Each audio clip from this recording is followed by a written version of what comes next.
Welcome back, everybody, to another episode of the From the Stands podcast, episode number 49. One step closer to the big 5-0 coming up here.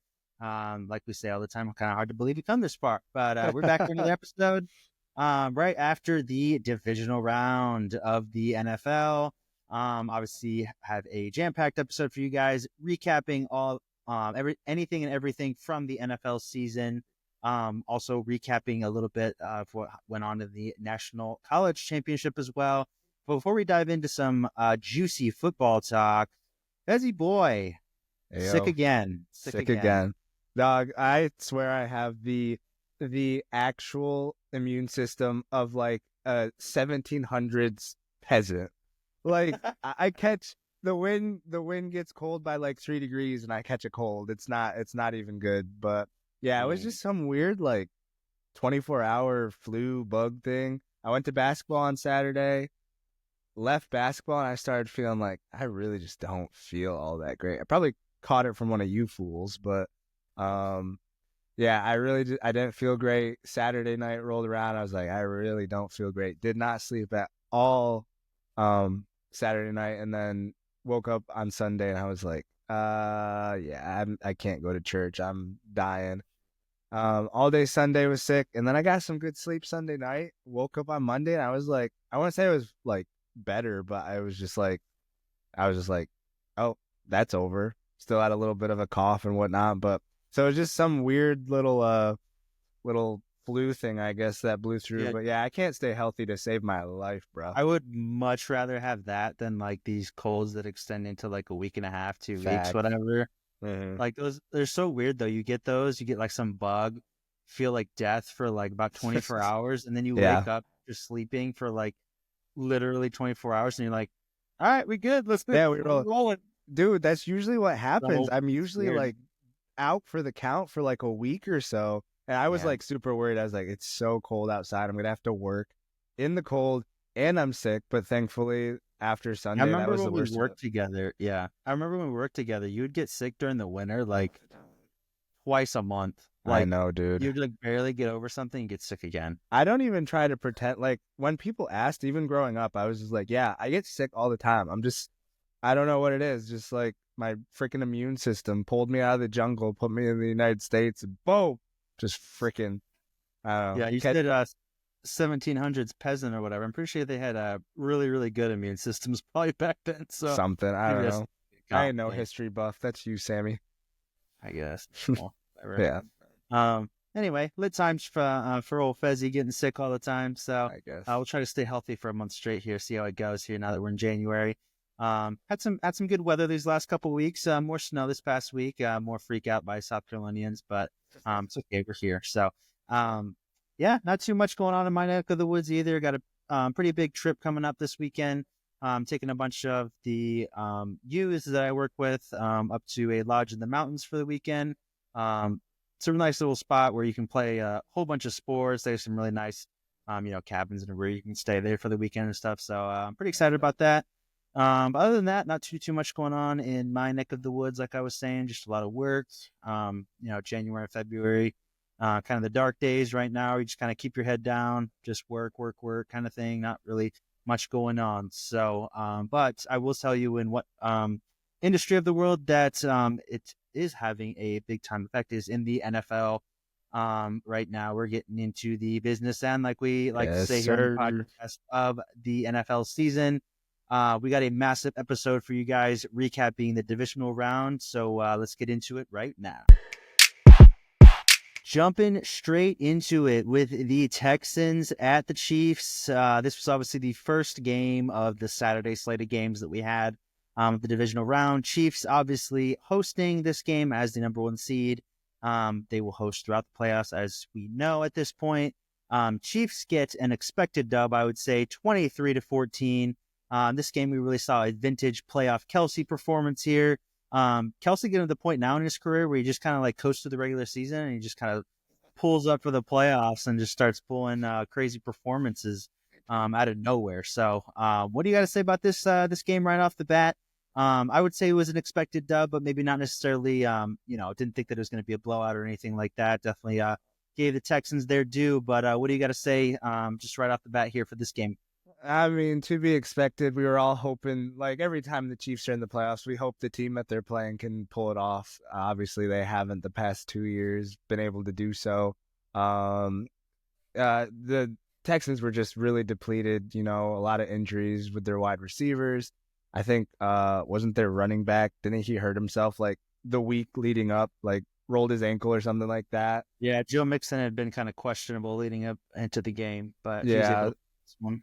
Yeah, so he was dealing with stuff too. So they were definitely not at full strength. They held their own pretty good though. Their defense did a good job, but yet again the Chiefs just finding ways to win. Dude, it just ticks me off. Like Kelsey all year, everyone's like, washed, like retire, get out of here. Same as last year, dude. Dude, first game after a bye, and he's coming out and just like 100 plus yards TD. Like, dude, just stupid. Yeah, he's really good. Like, it's hard to hate someone who's like an all-time great, but when he plays for the Chiefs, it's easy. Super long reception too, like 50 some odd yards. I Yeah. was like, bro, kind of turned on the burners there for a second. The burners weren't there, but he was trying.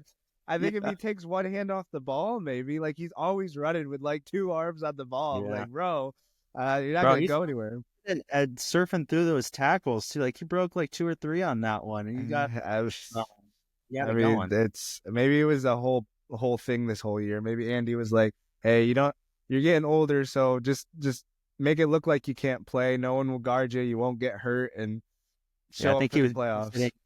Yeah, he was benefiting from those few weeks off they had. They basically didn't play their starters since Christmas, so for sure, I think that was definitely helping him out a little bit. We'll get into a little bit of the controversial side of this one. Everybody online kicking and screaming about the refs the Chiefs getting special treatment by the refs. For those of you who did not see the game, which I'm assuming is probably nobody that listens to the podcast, but there were a couple controversial roughing the passers on Patrick Mahomes. The first one was when Patrick Mahomes was in the pocket, kind of got hit up high by Will Anderson. Helmet was pretty high on the chest, kind of between Mahomes' chin and the chest. Got called for roughing there. I think he was just a smidge late on that one. I think that's kind of why they called it. Referee said after the game that from his vantage point behind Mahomes that it looked like it was more of a helmet-to-helmet hit.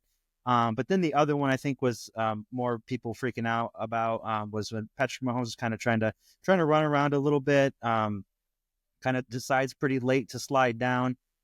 Looks like in live time that he gets sandwiched and it's like an obvious flag, but on second look, Texans players kind of hit each other and he kind of goes down in between them there, but still drawing a flag on that one. A lot of people online had a lot of poignant things to say about the refs getting calls all the time and everything and being kind of the reason that they win. But what do you have to say, old Fezzy boy, about the Chiefs getting calls? Preferential treatment ? Or like what's going down here? What do you got to say about all that? Hey, if the Chiefs win, the league makes money. I'm just gonna put that out there. And what else would bring eyes to the NFL other than something that hasn't been done ever? A freaking three-peat. So that's my piece. You can take what I'm saying as you will. I'm not really saying one way or the other with my words right now. Off pod, I can tell you what I think, but no. I think the biggest blatant one was the flop. The flop. I think we'll get into that one in a second too. Yeah, but like, I don't know. None of them were really, to me, egregious. I guess I kind of have a question. They can't review these, can they?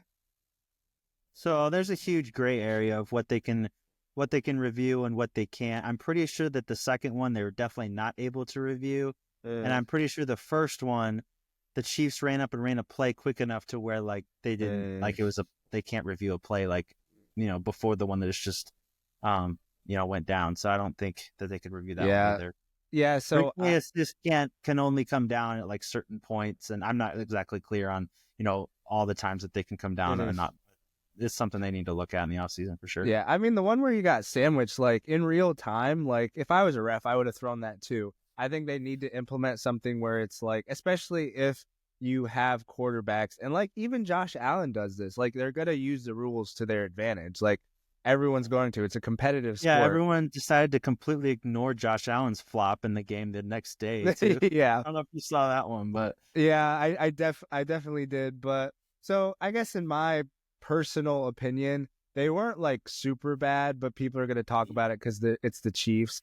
I think the biggest thing that people are upset about are the times that the Chiefs get these calls. I think one of them always happened where it third kept, down. yeah, and it Yeah. kept a drive alive, and they ended with Mhm. points that got them ahead, switched momentum. Because at that point, it was literally like 13-14, like the score was 13-14. Like Mhm. the Texans were clearly still in it, even though Stroud was getting hit like all the time. They were right there in it, and so it's always like these. There's always one or two of these calls that are just like, if they didn't get that call, they might not win that game. And I think that's the Yep. biggest thing that people are up in arms about. Yeah, it's funny you say that because I completely agree. I think a lot of it, I feel like it's just so fashionable if you're not a fan of the Chiefs to just say that the refs bail them out every game. But I think you make a really good point of just like it's always the timing. I think on both of the roughing the passers on Mahomes is on the third down, which obviously bails them out. Both times, the first one was an incomplete pass, and the second one, he wasn't past the first down marker. They were going to have to punt. So I think both of those, you know, him getting quote unquote bailed out of third down plays there. But I think if you boil it down on both of the calls, I really think that there was really no, like, I wouldn't fault the referees either time for calling it. Like I said, the first one, the helmet to helmet when he's in the pocket. Like if you're behind Mahomes and like Will Anderson's high, like he makes contact helmet to helmet with Mahomes. It's not like, forceful and like, he's not gonna blow his head off. But like Yeah, if we're gonna have these rules around protecting the quarterback, like that's an illegal hit, like technically. Like, do I like it? No, but it's the rules. And the right. second one, like on replay, like obviously he ducks down enough for where like he barely gets nicked and the Texans more run into each other than anything. But live, that looks like he just gets absolutely destroyed Yeah. after he slides. So Mhm. I can't really fault them for calling that either. What I will say that I hate, and Mahomes does this all the time, and so do some other quarterbacks. Quarterbacks will scramble around until like the last millisecond that they can, and then try to slide down and get these like roughing calls or like these late hits on defenders, and it drives me insane because they Yeah. can like Mahomes, like he's running right and then he like cuts back left and he like tries to go behind another blocker and then he sees like he's finally gonna get tackled and then he tries to slide. Like, no, bro, like you can't be doing that. And like it's not just him. Like Josh Allen does it constantly. Jalen Hurts was trying to farm the crap out of like getting one of those calls. Yeah. Every time he would run on Sunday, he was trying to slide after. I'm like, dude, this is ridiculous. So Mhm. that I hate. But like I said, I think like you said, it's the timing. And honestly, at the end of the day, everybody's going to say that the Chiefs won because of the refs. But on the other end of the spectrum for the Texans, like the Texans missed 2 field goals and an extra point. Yeah. Their quarterback got sacked 8 times. Mhm. CJ Stroud, I think he played pretty well in this game, but he took some awful sacks with Yeah. goal to go at least twice when they were down in the red zone. You just can't do that against the Chiefs. So I don't think it's necessarily the reason that they won, but I think it definitely helped them in crucial spots for sure. But what do you have to Absolutely. say? Some closing arguments on this game here. Yeah, I mean, the Texans were definitely down a weight class. They were playing two-time defending champs. Like when you're about to take 8 Without their sacks, 2 top receivers, like you said as well. yeah, without two big names in the receiving core, and like you have in the doc, Stroud gets sacked 8 times. Like you're not going to win a game if you're letting your quarterback, like that's not even accounting for the times he was flushed out, simulated pressure, stuff like that. So you're just not going to win a game if you can't protect your quarterback. I think Yeah. if they can shore up that offensive line, get healthy, I mean, they're a scary team. Their defense was really good all year long, especially near the end of the season. But Yeah. at the end of the day, calls or They not, added. Go ahead. yeah, calls or not, the Chiefs are gonna win. Yeah.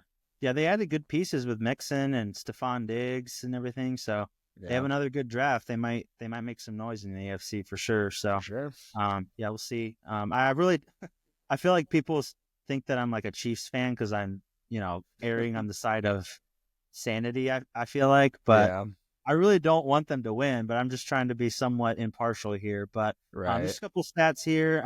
With the Chiefs winning, Mahomes has now never lost, or I guess still has never lost in a divisional round. He's 7-0, and he's also reached the AFC Championship in every single year since being a starter.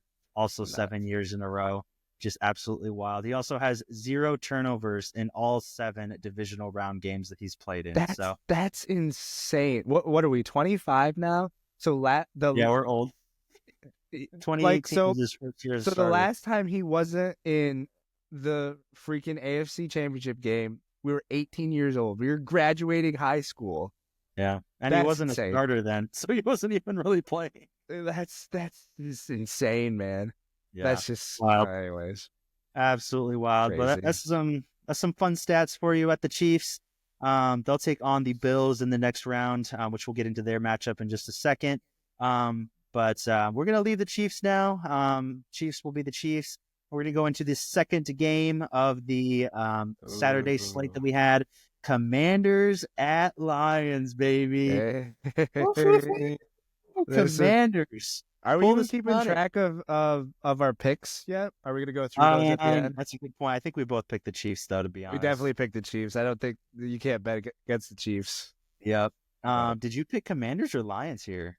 I picked I picked Lions. shoot. I can't remember. Great job keeping This track so far. yeah, this was the one. This is the one I couldn't remember. I remember the other ones. I know I took the Eagles and you took the Rams on the next one, but Yeah. I don't know. We'll have to look at the tape and get back to that. But I can't Yeah. remember who I took.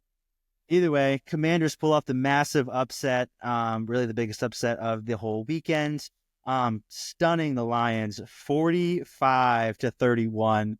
After the first half, this game was on pace for like a 55-60 game, I think. So a massive amount of points being put up in the first half here. Commanders really just punched him in the mouth in the first quarter and never really Oh looked yeah. back. Jayden Daniels looking like the next one.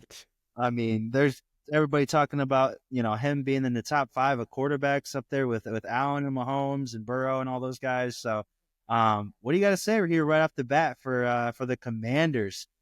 Rookie year Jaden pulling Dude, off the upset against the number 1 seed, 15-2 Detroit Lions. honestly, this is what a lot of people thought that Caleb Williams was gonna do, but that obviously didn't happen. True.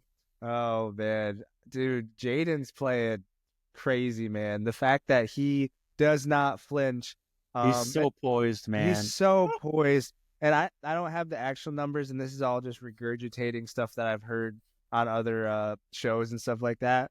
But against the blitz, against zero, like every sending the house at him, he has like a 80 plus QBR.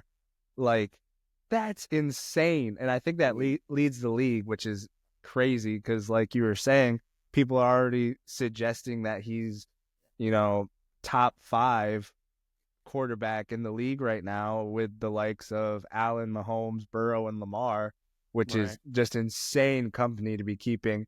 I can't remember if I took the Commanders or the Lions, but I definitely last week in my mind I was like the Commanders could win regardless of what I think. And you're right, they punched him in the mouth. Lions kind of beat themselves a little bit, but not even.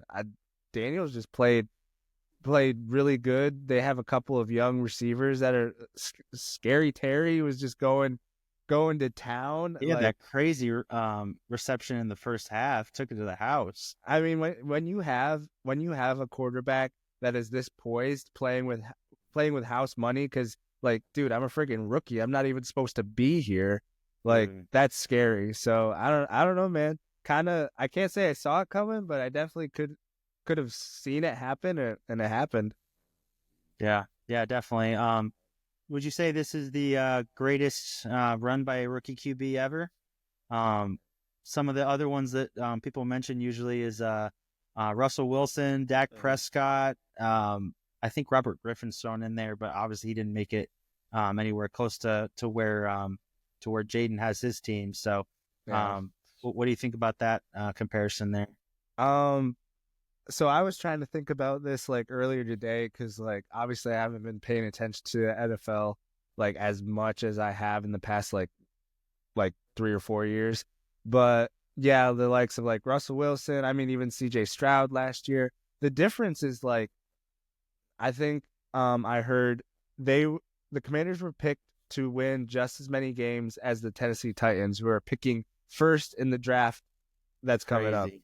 And now they're in the freaking NFC Championship game, led like to be clear, led by Jaden Daniels. Like their team, like they got some pieces, but all around, this was supposed to be a rebuilding year. New coach, new offensive coordinator, figuring out what Jaden Daniels was going to be, and wind up in the freaking NFC Championship game with honestly, we'll get into it, but honestly, a shot to make it to the Super Bowl.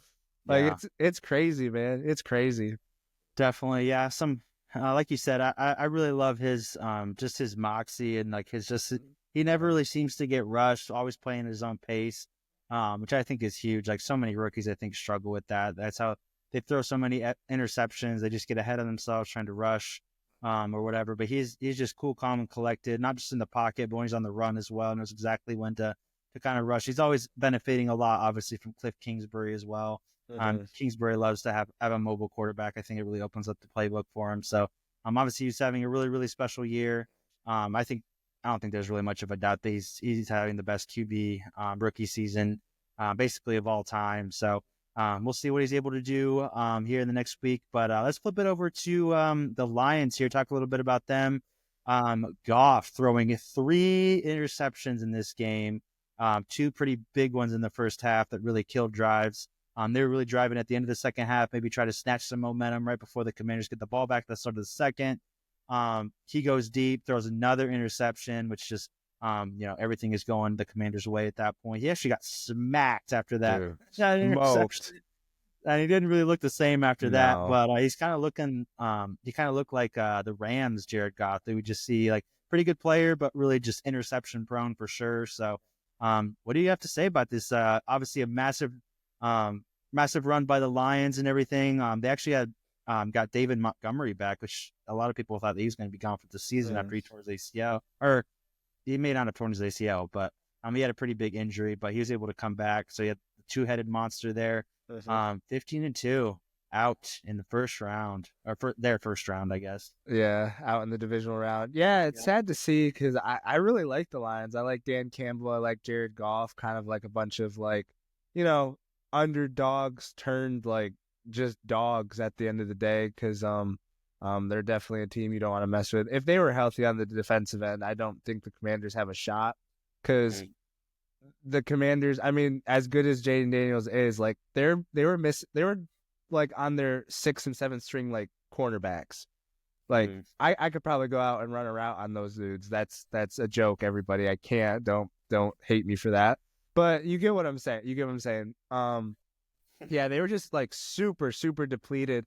And Aaron Glenn was doing a great job with what they had. Literally practice squad guys, like signing people off the street, putting them in Lions gear, throwing them out there. Like, and they were doing all. I mean, they held the Vikings in the red zone like 4 times in that last regular season meeting.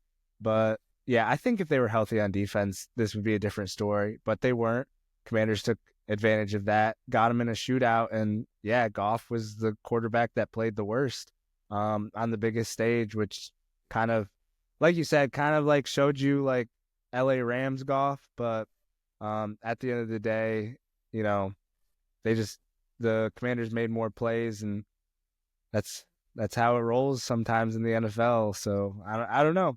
It was just weird game. Kind of sad to see the Lions go out because they've been hurting for, to get to the Super Bowl after so many years. But I don't know. They'll have to wait till next year. Yeah, maybe. Maybe. Dude, these windows, man, they come and they go really, really quick. So you They never do. know. They just lost both their coordinators. But I think what you said about their defense really hurting throughout the season with a lot of the injuries kind of hurt them, especially in this game. Like, I don't know if you remember I believe it was 4th and 3 down at the 8 to 10 yard line, something like that. The Lions got caught with 12 men on the field. I think that might have, maybe not necessarily gone down like that if they had guys that were used to being on the field and everything. Like I feel like that was probably a result of guys like maybe that weren't even on the team 2, 3, 4 weeks ago. Just not really understanding their role or when they're supposed to be on the field, when they're not. And that really hurt them. Obviously, that gave the Commanders a first down, and they ended up scoring a touchdown a couple plays later. So just things like that. Obviously, the Lions are, like I said, they lost both their coordinators. So we'll see what they look like next season. We'll see what Jared Goff is looking like next season. I think he may have been a product of Ben Johnson's incredibly good coaching. So I don't think he'll go back to LA Rams Goff necessarily, but we'll see what he's going to look like and see what that defense looks like after both coordinators leave for head coaching jobs. We'll get into that a little bit later. Side note that doesn't make me very happy, but I'm going to mention it anyway because we're a solid, credible podcast here. Now that the Commanders have made the NFC Championship for the first time since 1991, absolutely wild. Last week we were talking about their first playoff win since 2005, so definitely a franchise that's been through it a little bit the last few decades. But now with the Commanders making it, the Cowboys are now the only team to not make an NFC Championship game in this century. Tough. So, yeah. Wow. Great over here. We haven't made one since 1995. Every other team has made it since at least 2001. Every team in the NFC? Every single team has been at least to the game. Wow. Yeah. That's Just tough. leave that one there. So, all right. All you Cowboys fans out there, I know there aren't many that probably listen to this podcast, but yeah, that's what we're going through over here. But anyway, moving on. Rams, Eagles. First game of the Sunday slate. I had the Rams winning this one. You Fezzy did. Boy, I think, had the Eagles. I did. Yeah, Fezzy Boy coming out on top. Gave me a scare. I did not 28-22 Eagles in snowy conditions over in Philly. I did not see that coming. What do you got to say about it? What I got to say about it? Dude, the Rams showed up, man. I love the Rams. Like, honestly, if I didn't need the points, I would have taken the Rams as well. And a lot of people are saying this. If it wasn't snowing and it was good weather, dude. That's what I'm saying. Bro. I don't know. Trouble, we might have Commanders and Rams in the NFC right now, but not to be. Did you see Puka Nakua's wild catch at the end of the game? Pretty. That dude's gonna be a top. I mean, he's already what would you say? Top 15 receiver? Top 10? Top 15? I'd put him in the top 10. Yeah. Top 10? Top 10? Yeah. When he's healthy, he's top 10, I'd say. I think he's going to be like top 5 here. This is only his second year playing, right? Third. Second, third? Second. Yeah, he was a rookie last year. Correct. Yeah, second year playing, and he's just like, dude can go up and grab stuff. I'm telling you. But no, the funny story about that catch really fast. Yeah. I was at youth group, and let's just say that it was a time during the youth group where we were supposed to all be quiet. And my friend, JJ, he was right next to me, and I was kind of like peeking at it on my phone a little bit, seeing what's going on. And when Puka had that catch, I just kind of like looked at him, and we were all like, like we couldn't go crazy or like say much, but we were just like, dude, that was an insane grab, dude. It was crazy. And when he caught that, I was like, the Rams are gonna win this thing. The Rams are gonna win. I thought so too, man. I was like, dude, they're like, but that's what I'm saying. If the conditions were better, dude. I mean, Stafford's good for another touchdown for sure, and it's definitely an even playing field. But regardless, Rams go home, Eagles move on. Yeah. What do you have to say? Like, I was only able to watch like the first half consistently, and I was kind of like bits and pieces from there. Yeah. But in a weekend where everybody just loves to talk about the Chiefs and all the refereeing and all that stuff, I thought the Rams got hosed out of especially some PI calls. Dude. There's at least 3 that I can remember off the top of my head where they got hosed on. Oh, I was for like, sure. Bro, that was PI. Like, what's going on here? Like, I don't know if you thought the same thing, but definitely on the outbreaking route at the end of the game. I can't remember who was running it. I think it might have been Puka again. Was 1,000% held. Now, do I think he still catches it? The ball was kind of outside. It was pretty uncatchable, yeah. Pretty uncatchable, but like still, like his run was obstructed. Like, I don't know. Yeah, I definitely. There felt was that one, which I thought like that was okay, fine. If you're gonna call that uncatchable, I can live with that. But like there was one in the third quarter for sure, where on third down, an Eagles player got there early on one of the throws. And then I remember one in the first half for sure. It was pretty early on. It was first quarter, maybe early second, where I was like, I think it was another third down, and they didn't call it, and it was like an obvious hold. I was like, dude, come on. But Yeah. that's just, yeah, that stuff's interesting. But Yeah, I was a little distracted watching the game, so I didn't see all of them, but I definitely felt like they got hosed on a few of them, and especially that one at the end where they're trying to. That was the fourth down play too. yeah, Like I don't know. yeah. Philly really we're leaning on the run game, really most of the game. Saquon had over 200 yards rushing, 2 touchdowns. Obviously, he broke 2 loose for really big gains, at least 60 yards. I think both of them were. One of them was 63. I think the other one's 72, something like that. So really just running crazy. Obviously, it's a big reason that they won. Jalen Hurts just kind of doing just enough to get by, not making too many mistakes. Hopefully just getting down towards the end of the zone where you can get a tush push into the end zone. But yeah, they're really leaning on their defense and their run game. Just a gritty team. Rams did pretty well, I felt like, especially offensively. Like you said, man, I'm hearing a lot of people saying if the conditions weren't the conditions, that the Rams would have won this game. But that's what I love about it, honestly, dude. I love the condition games. So even though it's not the team I wanted to win, obviously, I do like a snowy playoff game. So yeah, good to see. Good to see. what do you think about this? Obviously, the Rams fall just short at the end there. I really thought that third and fourth down, like this, what was it, 2nd and 3, and they took that sack. I was like, oh, yeah, dude. that sealed their fate for sure. Yeah, didn't want to harp on this one too much, but you think the Rams are going to be back next season? Obviously, they have a pretty young team overall with Puka and Kyron. But Cooper Kupp's getting, I think he's past 30 now, which I feel like is nuts to think about. I feel like when they won the Super Bowl, he was like this up and coming receiver, but I feel like he's 30 now. And then obviously Stafford's like 37, so he ain't getting younger. But what do you see for this Rams team? Obviously, their defense coming up huge, really late in the year. I really like Jared Verse. I don't know what you think about him, but bro, he's a dog, bro. I love that guy. But what do you got to say about the Rams going forward? No, Jared Verse is good. I like him too. Killer beard. What'd you say? Killer beard too. Killer beard, yeah. Because we can't grow nothing. Yeah, that's all we got. That's all we got going on. I can't do the mustache because 1, my wife would kick me out of the house, but 2, I would look so Mexican it hurt. It would hurt. Yeah. Anyways, back to the Rams. Yeah, I saw Cooper Kupp. He's getting old.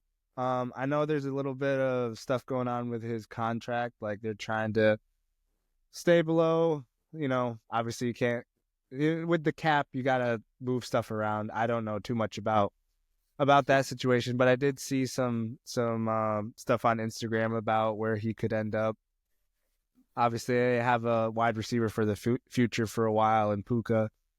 Not sure about Matthew Stafford. I think they keep riding with him. They definitely need to either draft or trade for his replacement because he's not gonna be around too much longer. Still can sling the thing, but I would love to see them bring everyone back if they could and run it back.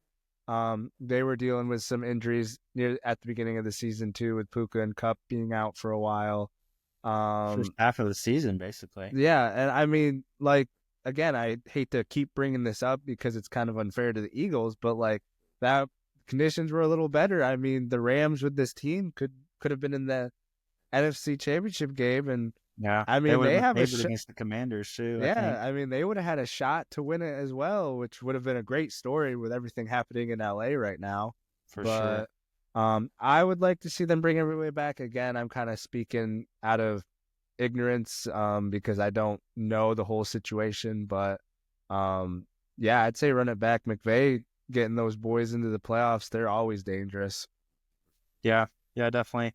I just looked it up as well. Cooper Kupp will be 32 next season, so wow. Just out of nowhere, I feel like he got really old.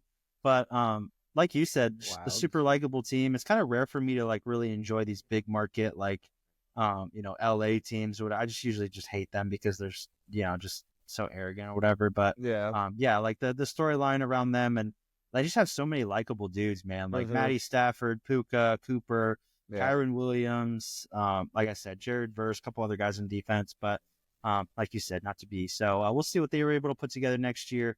But a solid run for those boys. And without further ado, we'll get into the headline of the divisional round. Number 2 versus number 3, Buffalo Bills against the Baltimore Ravens, the two front runners for the MVP. This game definitely did not disappoint. No. But it sees Josh Allen and the Buffalo Bills coming out on top 27-25. Fezzy boy, open us up with some thoughts. Let's go, Bills! Hey! Dude, I was so happy. I was just like, but honestly, whoever won this, I was a fan of that team, whoever won, because they are our best chance to beat the Chiefs this coming weekend. But no, great game. Did not disappoint. Believe in the NFC? Huh?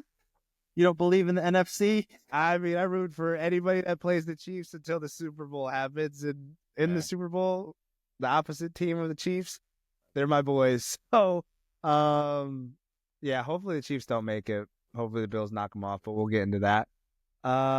Yeah, no, great game. Did not disappoint. Again, another cold weather, snowy game. Definitely played into the Bills' hands a little bit because they're used to it. I don't like the narrative around this. Everyone's trying to talk like, Ravens kind of lost it. And they did if you look at like a lot of their turnovers, but most of the turnovers were like created by the Bills. And then I go to the 2-point play that was dropped by Mark Andrews. They missed a 2-point conversion earlier in the game that was just a product of good defense. So like good defense already put them in the situation where they couldn't kick the field goal, tie the game, and move on. And then obviously, I think I was telling you this, at the end of the game, there's like 1:30 left. And I mean, the first play after Mark Andrews dropped the ball and the Bills had the ball, this guy, like, he broke out for like a 30-40 yard run, slid because he didn't need to score. We were going to win after that first down. So we would have just marched down the field, kicked the field goal, said goodbye, and moved on, in my opinion. But great game nonetheless. If they should hold off on the MVP votes until, like, I don't know, at least the divisional round. Because if they did, man. Josh Allen's winning this thing easy peasy. But I think it's already done and dusted. Everyone's kind of picked who they're going to pick. But yeah, maybe we'll have a say when we have our MVP votes here in the next few years. So we'll see. That'll be the day when we have MVP. If that ever happens, like, we're coming back to this episode, and that's airing everywhere. This is going to be at the what was it, the EPSIs or whatever. ESPYs, is that it? ESPY, yeah. EPSIs. Epilepsy over here. Holy cow. Yeah, exactly. I'm stupid. I'm dumb. Anyway, yeah. I agree with you for the most part. Bills ultimately made fewer mistakes than the Ravens did. Lamar, even though he had the two turnovers in the first half, the interception, obviously the fumble, everybody's going to point to that being like, oh, typical playoff Lamar, can't get it done. Turnover machine when it comes to playoffs, blah, blah. Obviously that's true. I think he did. Those were, bad mistakes at the time. But like you said, I feel like that was more of a product of the Bills forcing those turnovers. And I really liked how he responded, obviously, in the second half as well, bringing his team back. It wasn't his fault at all. Everyone's just going crazy on Mark Andrews. And if it wasn't for him, I think that the Ravens probably would have won the game, to be honest. Like, they were driving pretty good when Andrews fumbled the ball, and they almost tied it. That's a catch Andrews makes all the time. So if he's able to hold on there, they at least tie it, and it's anybody's game from there. So I liked how he responded. Obviously, I've said on the podcast before where I kind of lean on the MVP race and everything, but I was very impressed with how Lamar was able to to kind of respond after the first couple of turnovers. But people are still going to point to those turnovers for sure as having cost his team the game. But yeah, Josh Allen, even though he didn't throw for any touchdowns, he ran for 2. Just a really just a sound game from Josh Allen. He kind of reminded me of when they played the Chiefs last year in the AFC Championship. Just a really, really good, solid game from Allen. Didn't try to do too much. Some people thought that last year that's what kind of the reason that the Bills ended up losing, because they didn't unleash Josh and they were too scared of him throwing an interception. Right. That's kind of how he played this game. Just kind of really sound, held onto the ball, ran it a lot. So solid dub for him. But Bills ultimately get the victory here. And I kind of threw this in here, but I guess I'll kind of get your thoughts on it as well. What do you have to say about Lamar and kind of the people saying he's a regular season quarterback? He's an regular season MVP merchant. Doesn't really show up in the playoffs. Obviously, now this season you had Derrick Henry, which they could have, like a lot of people were just kind of giving them the, kind of the free, not the free pass, I guess, but favoring them to win against the Bills and maybe even making it to a Super Bowl in some people's mind. But what do you got to say about those kind of people or that kind of debate? Yeah, I mean, a lot of the comps that he's picking up are Peyton Manning. Peyton Manning didn't really show himself in the playoffs, and he had to prove himself against Tom Brady, just like Lamar has to prove himself. I mean, I guess Josh Allen isn't quite Mahomes because he doesn't have the Super Bowls, but kind of the same thing. Great quarterback versus great quarterback. I think he'll turn it around. I think the great quarterbacks are judged by the Super Bowls that they win, and it's kind of wild to think that Lamar is already to that point in his career. Like, he's won the MVPs, he has all the stats, he's like amazing in the regular season, but for whatever reason, when playoffs roll around, which I think this year it's a little harder to say it was his fault because, yeah, sure, he had the one interception that didn't turn into points. The fumble did, unfortunately, turn into points, but in the second half, he was the best player on the field. He drove them down the field with a chance to tie the game, and his starting tight end just didn't catch the ball. So, I mean, this loss really wasn't his fault, but until they at least get to the Super Bowl, we're going to keep pointing fingers at the quarterback because that's what we do in the NFL. But I think he'll eventually get one. He's too good not to get one, kind of like Peyton Manning. Like, yeah, sure, it's rough sailing for a while until you figure it out, till you get those.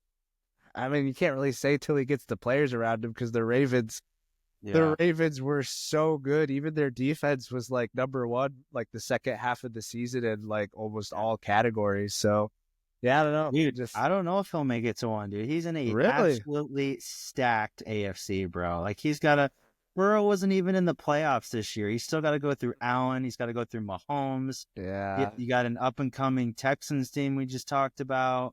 I mean, dude, you never know, man. So Yeah, that's true. That's true. It would be a shame if we got to the end of his career and he has no Super Bowls to show for it. And like the other thing is gotta too, go to the like, NFC, bro. yeah, I was gonna say, like, where is he gonna go? I guess he could go to the NFC, but like he's like honestly in one of the obviously the best organizations and best situations in the AFC. Like, the Baltimore Ravens are consistently good, always great defense, like well run, great coach. Like, so I mean, he's in the best situation. It's just the last few years it's been on him. This was the first year you could really just say, like, you know, kind of, he's kind of in the Josh Allen like mode right now.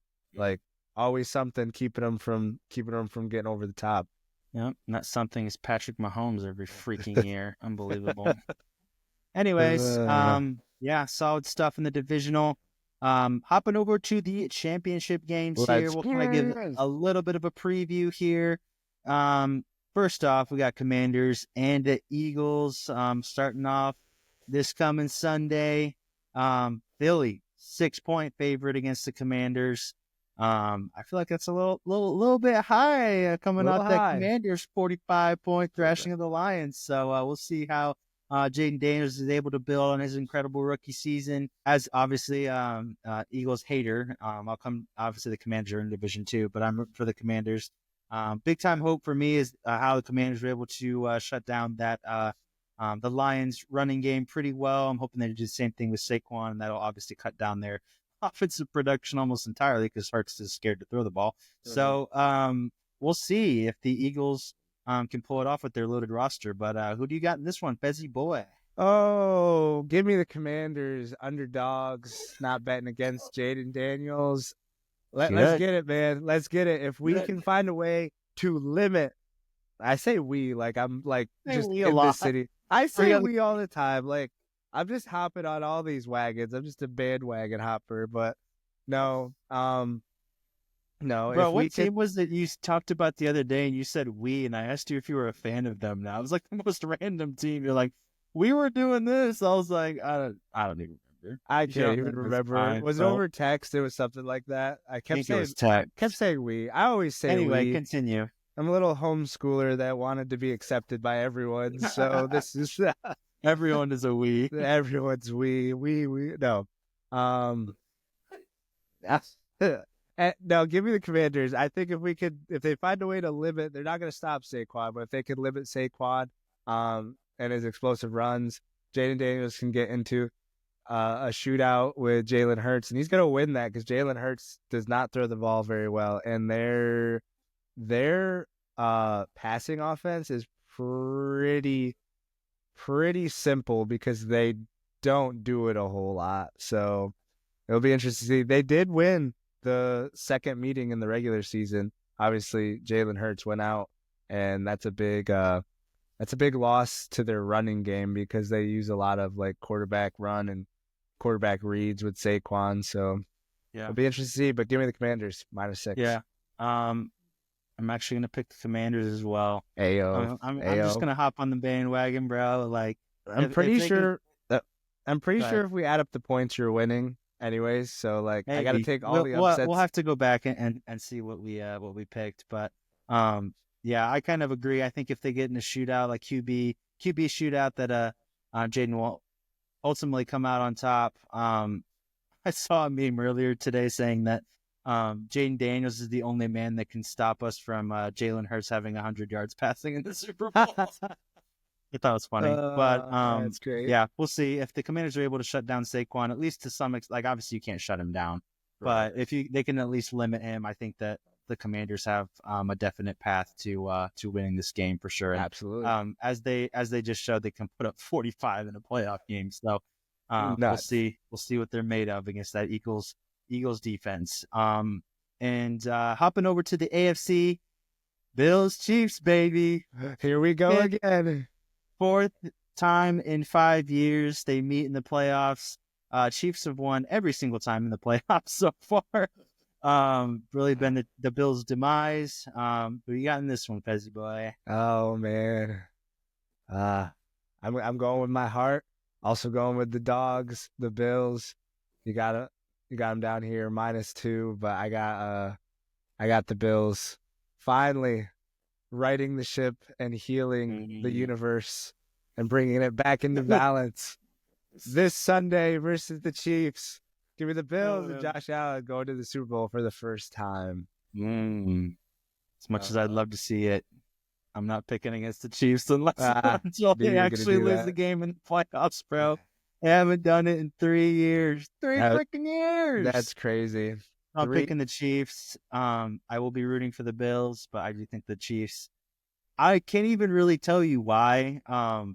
I just think the Chiefs are going to win because they've got that championship DNA. Yeah. Patty Mahomes in the fourth quarter, man. Like, they just don't make mistakes. They're at their best in the playoffs. They're healthiest right now. DeAndre Hopkins didn't even have any catches in the Texans game, and they still won the game. So, like, if you're pulling that stuff, like, it's just, I don't know, man. And the Bills obviously barely won in the regular season, but it's so hard to beat a team twice in the NFL. So, and again, I can't even really tell you why. I think the Bills have the tools to beat the Chiefs for sure, as they've obviously shown already this season. I think Josh Allen could really have a massive game, but like I said, you bet against the Chiefs again and again, and you pay. So I'll pick the Chiefs, and hopefully they can pull the dub finally. Like I said, the Chiefs have out of the last 5 playoff seasons for the Bills, the Chiefs have eliminated them 4 out of 5 times, which is absolutely insane. So they're looking to get over the hump and get to that first Super Bowl for old Josh Allen. I will say if the Bills win, bro, I'm rooting for Josh all the way, bro. Dude, all the way in the Super Bowl. Absolutely. Homie deserves it. This is honestly the Super Bowl because, like, the Chiefs, if the Chiefs get into the Super Bowl, they just got that mojo that they're just like, we're going to win this. Like, we're just going to win this. And they're playing either a rookie quarterback or a team that just runs the ball. Like, and then, like, the And the most Chiefs complete. defense is good, so they're gonna cause problems if the Yeah, Eagles get there.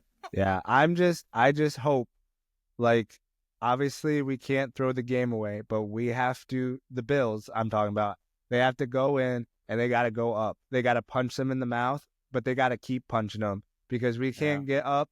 And I know Josh isn't thinking this because he's all he can remember is his 13 seconds. That's all he's thinking about right now. But he's like, we got to be up by 2 Yes, Steve. with 5 minutes left, and even then, we got to be up by 2 with a minute left. Like that's just how that's the mentality we have to have. We can't be playing safe You or mean you we're mean two scared. scores or 2 Yeah, two points? scores, not 2 I points. gotcha. Yeah. I was gonna say 2 points, bro. That's prime Mahomes right there. He's gonna take the Yeah, ball and dude. kick a field goal. Well, I got that's why I also switched it because I was like, even being up 2 scores with 5 minutes left, that's still Mahomes time right there. Oh, yeah. it's so scary, but we can't play scared. We gotta go. We gotta punch them in the mouth, and once like if we take the lead, we just gotta keep piling on. We Yeah. can't play safe. We can't play. We can't guard our lead. We just gotta add to it and keep going. I would be so much more confident if in the Bills if what happened last year didn't happen. Like the Bills had the Chiefs dead to rights. Chiefs had a sucky season. Like they were injured. Bills Yeah. had them at home. Everything was on the Bills side, and they still ended up losing. So they're gonna have to go into Kansas City against a healthy Chiefs team, #1 seed. Like I don't know. We'll see. Hopefully they can do it. But Just gotta do we'll it. see. We'll dab into the coaching carousel here for just a second. Obviously we'll come back to you next week with a big time recap of those both of those games. Just wanted to touch on the coaching carousel just a tad, just because a lot of teams are getting rid of their coaches, signing new ones. So the biggest news of this week though is Ben Johnson of the Detroit Lions signing with the Bears. This one was kind of rumored for the last week or so. Made official, I believe it was yesterday, the day before. So what do you have to say about the Bears getting a massive OC, kind of the cream of the crop as far as coordinators go this offseason? Yeah, for sure. He was definitely the biggest name. I think he could have taken any job that he wanted. Like all the jobs were connected to his name. Huge hiring. This is like the hiring that the Chicago Bears had to do, other than like maybe getting like Vrabel, who was off the board really quick, or even Belichick, who is the UNC head coach right now. But I think the reason that this took precedent was because you got to pair Caleb with an offensive mind. Now, Ben Johnson is probably one of the, if not the best offensive minds in our game right now. Here I am saying our game. I don't even play football, but but no, Ben Johnson is definitely definitely the hire that they needed. Weakens Detroit, that's in their division, and pairs Williams with someone who's going to hopefully utilize his talent to the max, because freaking Eberflus was doing none of that. I think Eberflus knew that he was gone at the end of the season. It was just like, I got to go out in a blaze of glory and just I don't know. It almost felt like he was throwing stuff at that point. Eberflus, let's be honest here. Like, yeah, friggin' Eberflus. Is that his last name? That's got to be his last name. Yes, his last name. Making Eberflus proud everywhere. Yeah, I think it's wild that he kind of has his pick of anywhere to go, and he picks the Bears. Obviously, they have a lot of good pieces in Caleb Williams, but just crazy that the top coordinator would elect to go there, but especially in division, bro.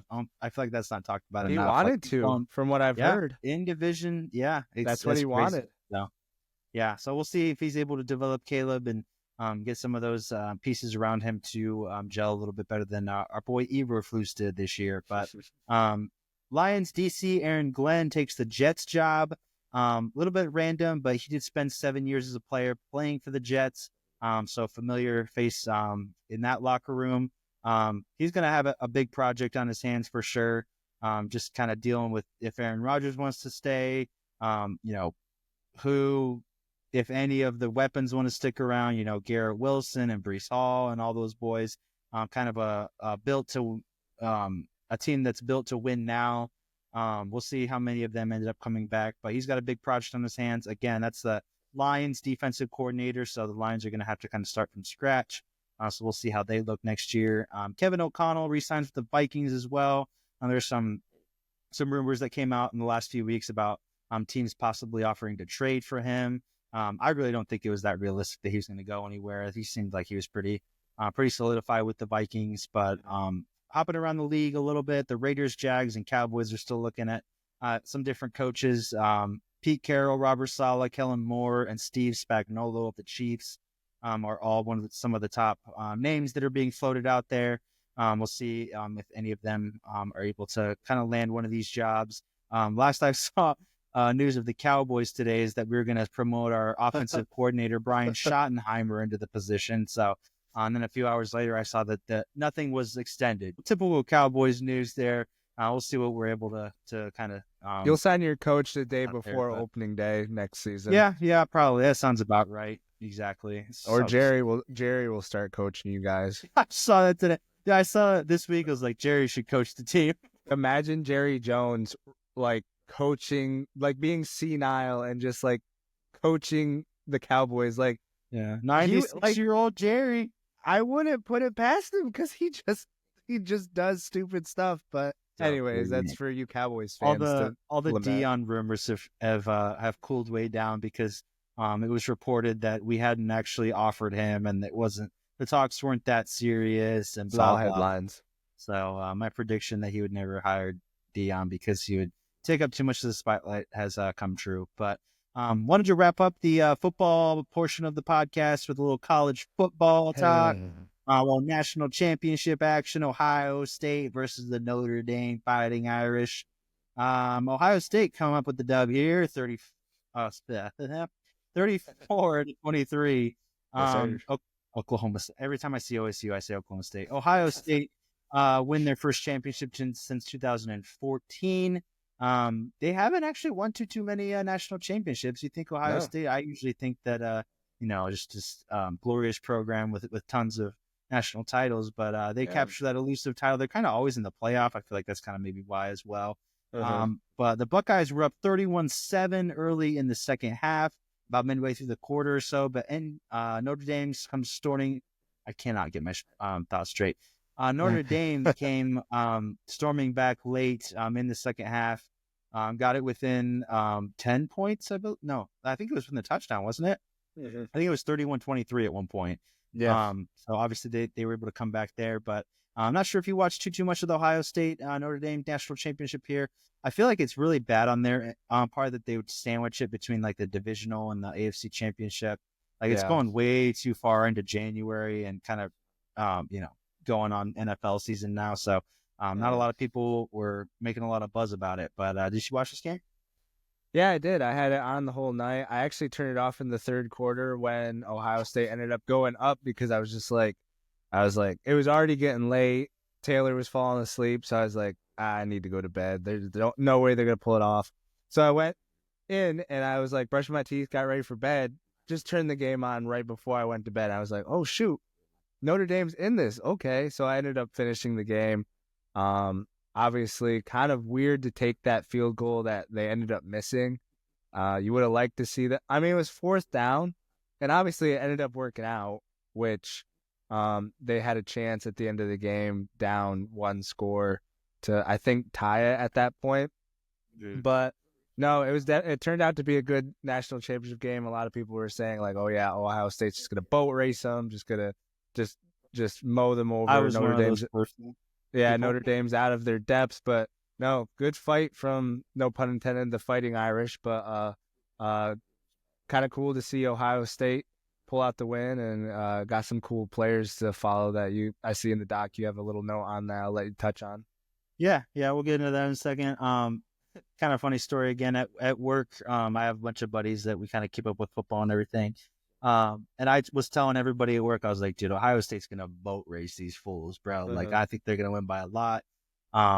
Several of the national championships recently have been decided by big scoring margins. Obviously, you had TCU and Washington making the national championship and kind of just getting boat race, like I said. So I was like, yeah, I think it's going to happen again because Ohio State finally has, their stuff together and kind of just blowing fools out. So I got a text immediately after the first the drive that Notre Dame did in the first quarter, where it took them like 6 minutes. They took it all the way down the field, scored. They're like, you still think that Ohio State's going to blow them out? I was like, yep, period. Yeah. And then Yeah. like 31-7, I was like, told you guys. And then basically from then on, Notre Dame had like started to come back. And then they ended up, winning by, several points here, 34-23.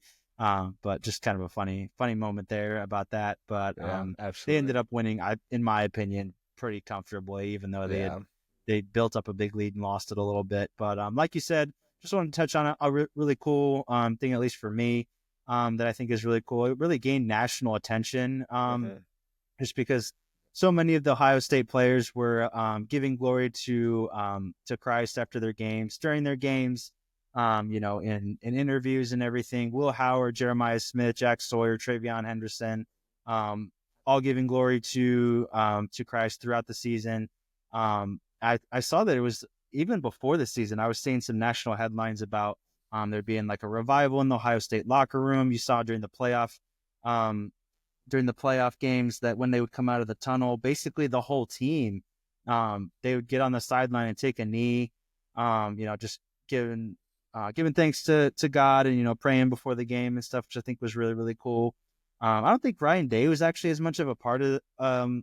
I didn't really see too much on him, but obviously kind of a cool moment there for the players and everything. And, as a believer myself, and as obviously we both are, that's just really, really cool to see that, the tide kind of shifting, I guess you could say, with so many guys, kind of being suppressed or media cutting and stuff. But the Ohio State guys just made it so obvious that, they wanted to give all glory to him, that they couldn't ignore it, to the point where even the ESPN guys after the game, like Scott Van Pelt and Reese Davis, were talking about, I was like, how much did this really go into, them winning and everything, which I thought was super cool. And like, it's the big players too, like Will Howard, Jeremiah Smith, like all those guys are like the big stars. So like, it's just really cool to see. I don't know if you have anything to add about that, but just super, super cool and dope moment, and just glad they won. So it's cool.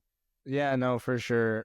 I'm not a big Ohio State fan. This is actually this was a weird championship game for me to watch, because I don't like both of the teams at all. I was just rooting for Notre Dame because they were the underdogs, but it was really cool to see. I remember seeing a story about this like back like right when the season was starting, like, a revival at Ohio State because the football players were baptizing people on campus and stuff like that. I just thought it was a super cool story, and now all the way to the national championship game, giving God glory, and it doesn't seem fake. That's the coolest part. Yeah. Like this seems super genuine.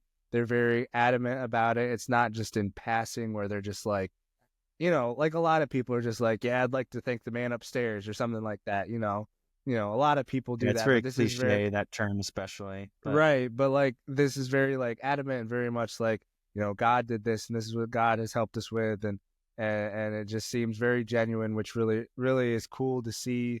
And like you said, yeah, just like to a point where like it's on Sports Center, they're talking about it on ESPN Game Day and stuff like that. So just a cool moment to see that on such a big stage like the national championship game. Yeah. Last thing I'll say to that too, like you said, I feel like in the last like year or so, without getting, political or anything, I feel like the tide is turning a little bit to where, like, a year ago, I don't think ESPN even says a word about that, after the game at all. I don't think they cover it, period.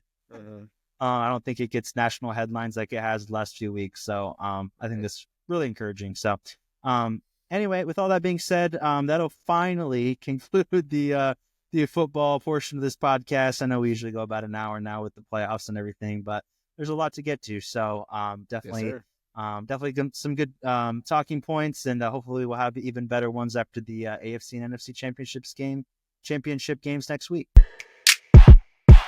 Alrighty, wrapping up the pod with some basketball as we always do. We're going to take a look at the top 3 contenders to win the national championship. We're going to look at a few Cooper Flag. Cooper Flag. You think he's going to do it? Go all the way? You think Duke's going to go all the way? We'll see. They better not. I'm not a huge Duke fan by any stretch of the imagination. I love Cooper Flag. You love Cooper